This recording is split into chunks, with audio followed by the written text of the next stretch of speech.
greater. And sometimes there are a lot of bad things that happen, and painful things that happen to us. And there is this beautiful book from James Hillman when he talks about we all have a seed, and he talks about one very interesting story about a young kid, 7 years old, that go to the school, and since the beginning, he's threatened by bully of other boys in the school, and he feels depressed. And with time, he feels more and more depressed and develop anorexia, so he couldn't even eat because of it. And until he went to the college, do you have an idea who was this boy? Genki. And then you can see that in this process, it is like his soul was being shaped, because fasting is like it's not a big problem again, because he was trained for in some sense. And I do believe that it happens to every one of us, and then our capacity to transform what happened to us and bring it at the service to something higher. It is just how we step into this place of purpose and connection. And we are going to right away to step into a place of this purpose, but again I'd like to ask Eileen again, how is this inquiry around purpose and serving something higher than you is manifested in your life?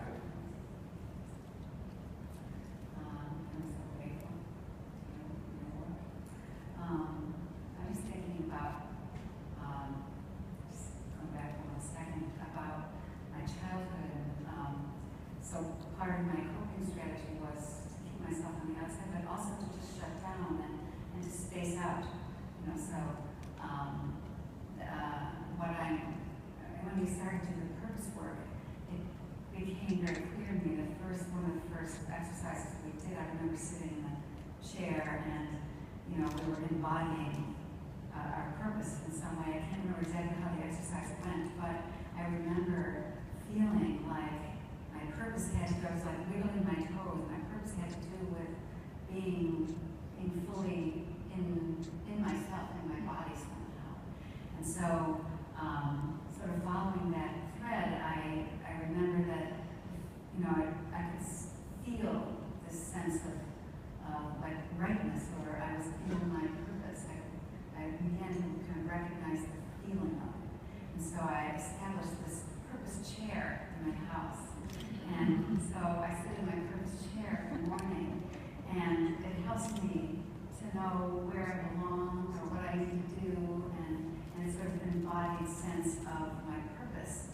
And so I tell the story, and I might have told it wisdom before, about how I had been to a couple of conferences when I was tired, and I had another conference to go to, and it was a company conference on sustainability. And so I remember sitting in the purpose chair. I was just going to go. I promised that I would go to kick off the work because it was important to me.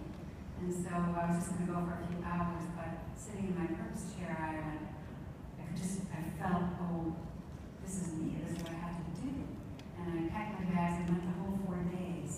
And when I was there, I realized, this is, that I didn't have to be invisible, that my voice mattered, and that I could actually stand up and say yes to our, the work that other people were doing, and the ideas that were coming out. And this is where we began to do the Vision 2020 work. I'm not sure if all of you know that, but I've talked about this before here, I think. But it really came, from the beginning of it came out of doing this purpose work, starting to really feel where I need to be, and I think just feeling where I need to be helped me to, to make that decision to go there, to move forward more fully with this purpose work, with this sustainability work. But actually, it continues to happen.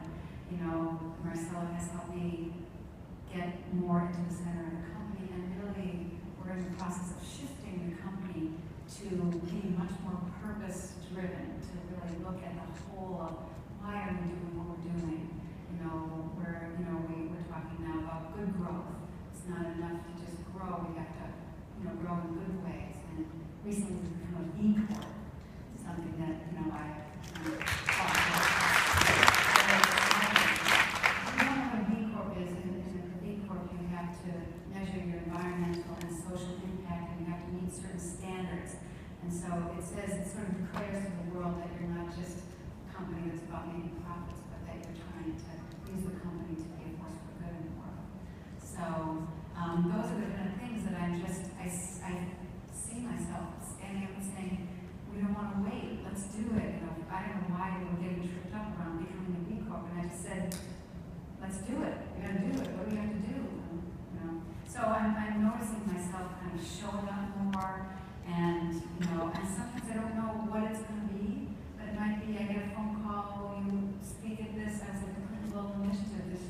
It's about sustainability. It's my purpose. You know, so I'm just noticing myself, you know, finding the places where I need to say yes, recognizing it.